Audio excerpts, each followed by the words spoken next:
पर अब मैं विनम्र आग्रह करता हूं, आज के आयोजन में पधारे अंतर्राष्ट्रीय कथाव्यास पूज्य अनिरुद्धाचार्य जी महाराज को। जब वे कथा करते हैं तो भागवत की चर्चा सिर्फ भारत ही नहीं सुनता, बल्कि विश्व के अनेक कोनों में सुनी जाती है। इन दिनों भारत के सबसे लोकप्रिय और प्रिय कथाव्यासों में से एक हैं पूज्य अनिरुद्धाचार्य जी महाराज। स्वागत है।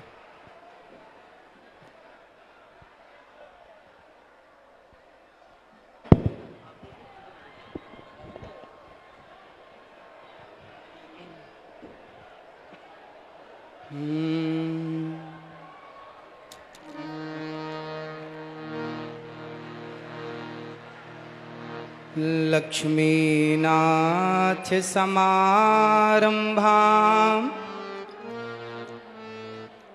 नाथयामुनमध्यमाम्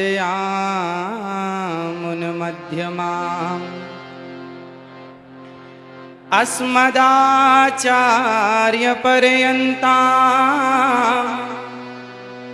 वन्दे गुरु परम्परां वन्दे गुरु परम्परां। जय जय श्री राधा रमण, जय जय नवल किशोर, जय गोपी चित चोर प्रभु, जय जय माखन चोर, जय जय माखन चोर।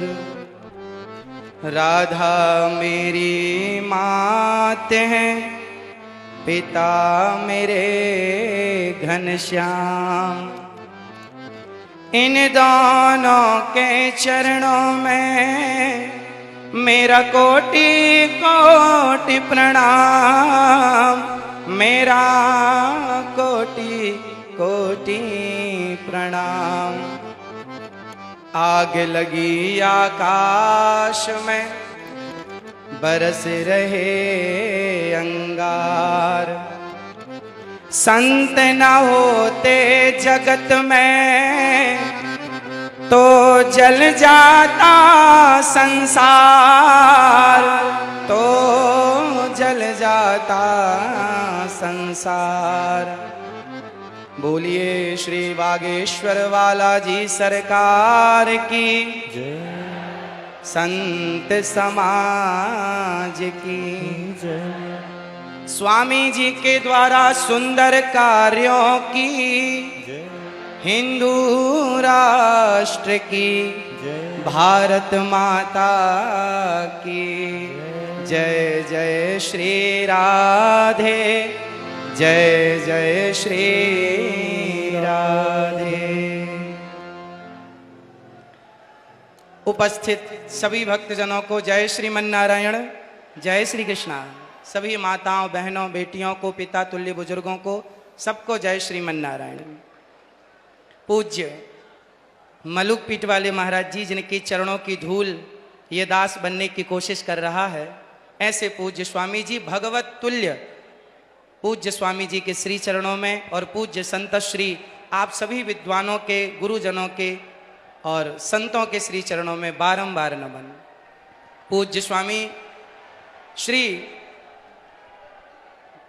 धीरेन्द्र कृष्ण शास्त्री जी महाराज जी के श्री चरणों में आपके दर्शन से ही पूज्य बालाजी सरकार का दर्शन अनुभव हो रहा है। आपके चरणों की धूल ये दास अनिरुद्ध अपने माथे पर सजाता हुआ अपने आप को कृतार्थ समझ रहा है।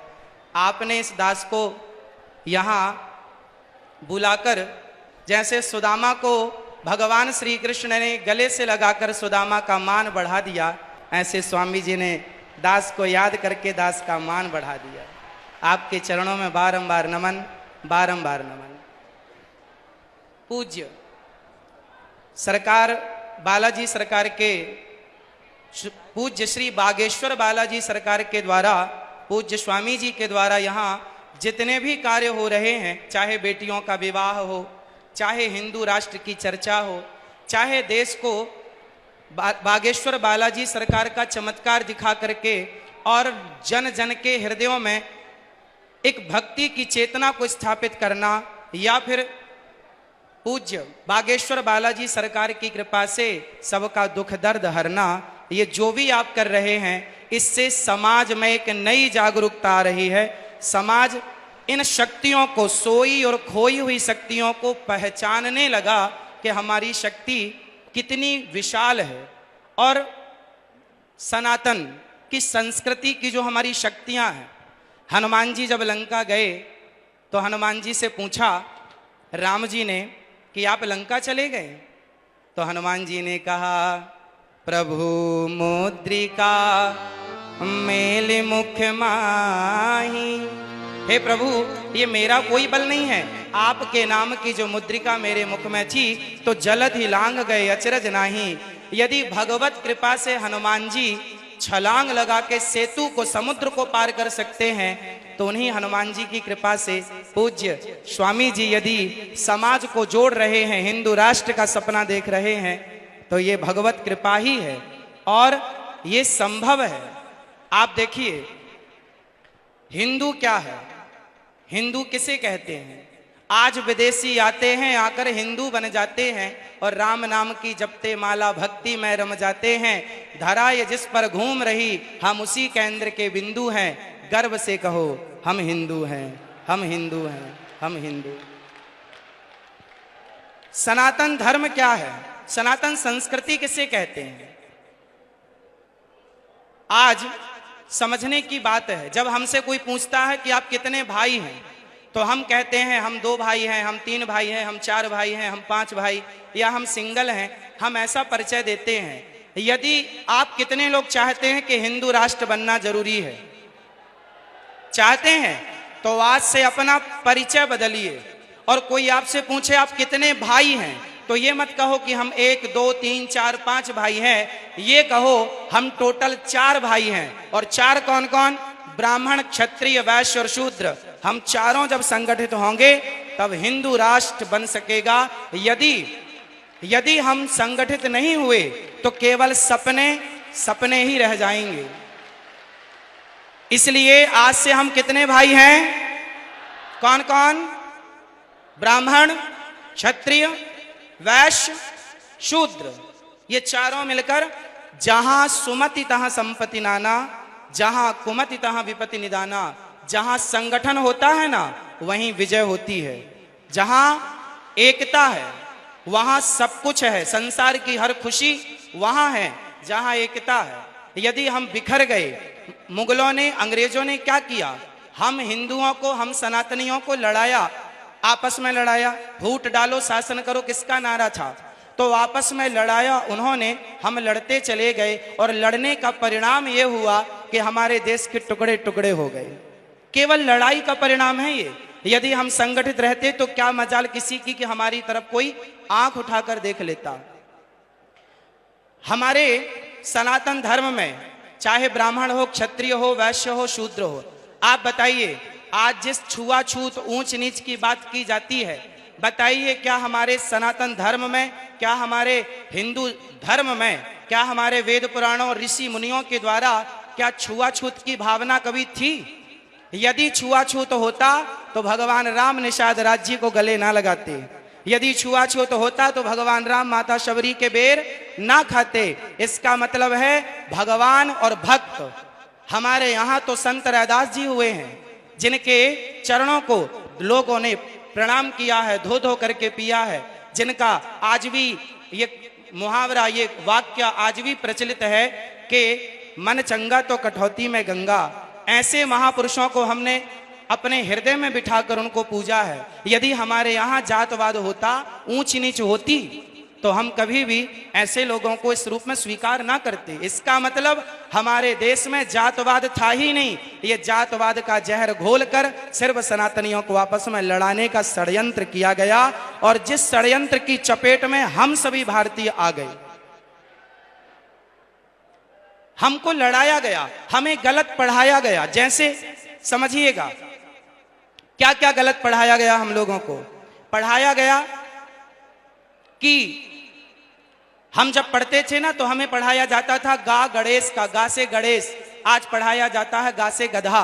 जब गा से गधा पढ़ेंगे तो गधा ही होंगे, फिर गणेश वाली बुद्धि कहां से लाओगे। इसलिए अब एक वाक्य देखिए इतिहास से। लोग कहते हैं कि हिंदू धर्म में सती प्रथा थी, राजा राम मोहन राय जी ने इसे बंद किया। ये जो जानकारी है ना, ये अधूरी जानकारी है। हमारे देश में, हमारे वेदों में, पुराणों में, ऋषि मुनियों के द्वारा हमारी संस्कृति में कभी भी सती प्रथा नहीं थी। यदि थी तो वह किस रूप में थी वो समझने की जरूरत है। हमारे यहाँ ऐसा नहीं था कि पति मर गया तो उसे जबरदस्ती चिता में डाल दिया जाए, ऐसा नहीं था। ऐसा था कि पांडु जी की मृत्यु हुई तो माता माद्री उनके इच्छा से कि मैं अब जाऊंगी, और अपनी स्वेच्छा से उन्होंने सती होना स्वीकार किया। जबकि माता कुंती ने कहा कि ये 5 बच्चे हैं, माद्री माँ ने कहा कि आप इनका ख्याल रखो। तो माता कुंती अपनी इच्छा से रह गई और माता माद्री अपनी इच्छा से चली गई। यदि हमारे देश में सती प्रथा थी तो दशरथ जी के चले जाने पर माता कौशल्या सती क्यों नहीं हो गई।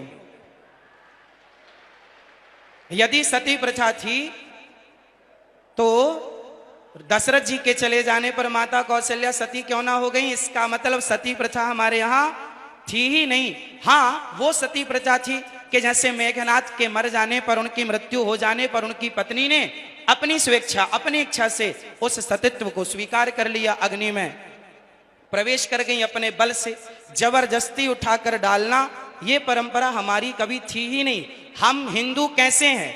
आज इस धरती पर जितने भी मजहब, जितने भी पंथ हैं, आप सबसे मिलकर देखिए हिंदू कौन है।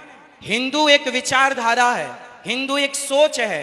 अहिंसा ही परमो धर्मः, जहां अहिंसा की बात होती हो वो हिंदू हैं। जो पूरी दुनिया में घूम कर देखिएगा, कोई धर्म के नाम पर जीव हत्या कर रहा है, बकरे काट रहा है, कोई धर्म के नाम पर सुअर काट रहा है, कोई कुछ खा रहा है, कोई कुछ खा रहा है। पर हमारे सनातन धर्म में बकरा बकरी खाने से त्योहार नहीं होता। हमारे यहाँ तो 56 भोग लगते हैं ठाकुर जी को। ये संस्कृति हमारी है। हम अहिंसा ही परमो धर्म बात मानते हैं। अहिंसा, हमारे यहाँ चींटी को भी दाना डाला जाता है, कुत्ते को रोटी और गाय को प्रथम रोटी और कुत्ते को अंतिम रोटी डाली जाती है। जहां कुत्ते का भी आदर हो, जहां गाय का भी आदर हो, जहां पीपल का भी आदर हो, जहां नदियों और समुद्र का भी आदर हो, जहां पत्थरों की पूजा हो, वही तो सनातन है। जहां माँ को भगवान माना जाए, पिता को भगवान, मातृ देवो भव, पितृ देवो भव, अतिथि देवो भव, और ऐसे आचार्य देवो भव। जहां ऋषि मुनियों को आचार्य मानकर उनको प्रणाम किया जाए भगवान की दृष्टि से। ये संस्कृति अपने आप को सबसे छोटा और हमारे पूज्यों को सबसे बड़ा मानने वाली संस्कृति ही सनातन संस्कृति है।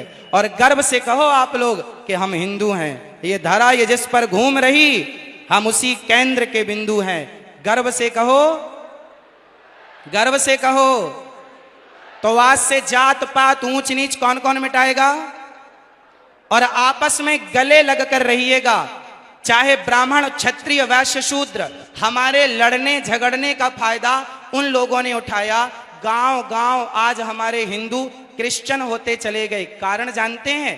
कारण ये है कि हमें लगा हमारे बगल वाले घर वाला चला गया, हमें क्या फर्क पड़ता है।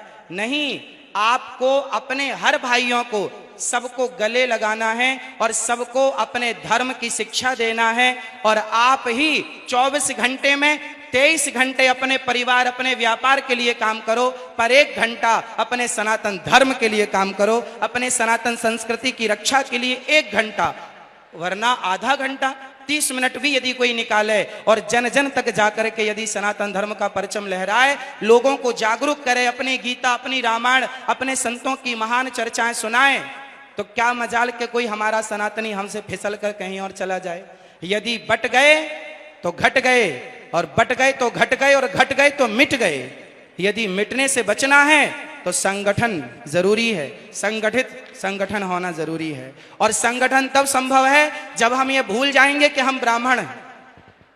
संगठन तब संभव है जब हम भूल जाएंगे कि हम क्षत्रिय हैं। संगठन तब संभव है जब हम भूल जाएंगे कि हम वैश्य हैं। और संगठन तब संभव है जब हम भूल जाएंगे कि शूद्र है। सब एक सुर में कहें, हम ब्राह्मण नहीं, क्षत्रिय नहीं, वैश्य नहीं, शूद्र नहीं, हम हिंदू हैं, हम राम के हैं, हम कृष्ण के हैं। बस एक ही पहचान, एक ही बात कहनी है, हम सनातनी हैं।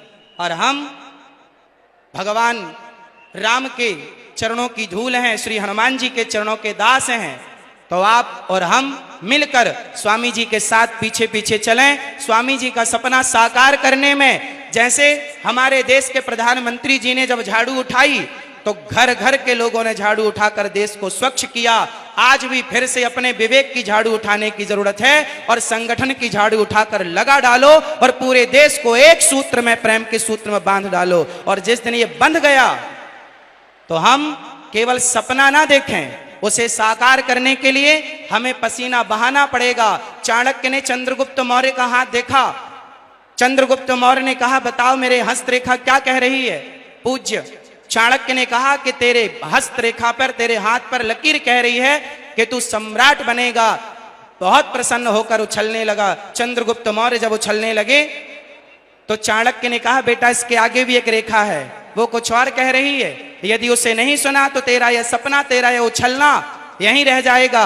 गुरुजी क्या रेखा है आगे की? तब चाणक्य ने कहा कि बेटा यदि तुझे सम्राट बनना है तो सिर का पसीना पांव तक पहुंचे, इतनी मेहनत करनी पड़ेगी, इतना प्रयास करना पड़ेगा। आपको धर्म के, सत्य के रास्ते से किसी भी हाल में डिगना नहीं होगा। और जो धर्म के, सत्य के रास्ते पर चलता है उसी का लोक परलोक संवरता है। यदि हम संगठन रखें, हम संगठित हो जाएं और सपना देख रहे हैं तो पूज्य महाराज जी के साथ साथ चलने का। कितने लोग महाराज जी के साथ हैं? हम सभी, पूरा राष्ट्र, छोटे से बच्चों से लेकर बड़े बूढ़ों तक हम सब साथ में हैं। और संगठन होगा तो हिंदू राष्ट्र की स्थापना पुनः होगी। गाय को फिर अधिकार मिलेगा जो अधिकार भगवान श्री कृष्ण ने दिया है। गाय को भी राष्ट्र माता होनी चाहिए, हाँ या ना? तो जब हम सनातनी संगठित होंगे ना तो सब पॉसिबल है, वरना लड़ते ही रहें, जातवाद में बटे रहें तो कुछ नहीं होने वाला। स्वामी श्री कृपात्री जी महाराज ने भी एक सपना देखा था। उस समय की वर्तमान इंदिरा गांधी जी से कहा था, उन्होंने कहा था कि आप मुझे प्रधानमंत्री होने का आशीर्वाद दो। पूज्य महाराज श्री ने कहा था कि मैं आशीर्वाद तो दूंगा पर गाय को राष्ट्र माता घोषित करनी पड़ेगी। पर वो जीतने के बाद वायदे भूल जाते हैं और हम इसलिए पीछे हो जाते हैं कि हम संगठित नहीं हो पाते। मूल जड़ है संगठन, जहां सुमति तहां संपत्ति नाना, यह चौपाई याद रखिएगा और पूज्य महाराज जी के साथ साथ चलते रहिएगा। पूज्य बागेश्वर बालाजी सरकार की, पूज्य बागेश्वर बालाजी सरकार की जय। पूज्य महाराज जी के चरणों में दास का बारंबार नमन। और आपका ये प्रयास अति शोभनीय है। ऐसे महान पुरुषों के सानिध्य में आप ये प्रयास कर रहे हैं। इतना बड़ा प्रकल्प है, इतनी बड़ी यात्रा है, हम सब आपके साथ हैं और सभी मिलजुल करके हम अपने देश की सेवा करेंगे। जिस प्रकार से जरूरत पड़ेगी उस प्रकार से सेवा करेंगे। सभी गुरुजनों के श्री चरणों में दास का बारंबार नमन। सबको जय श्रीमन्नारायण, जय श्री कृष्णा। बहुत अभिनंदन, बहुत स्वागत। पूज्य महाराज जी श्री अनिरुद्धाचार्य जी महाराज अभी अपनी भावनाओं और शुभकामनाओं को हमारे बीच रख रहे थे।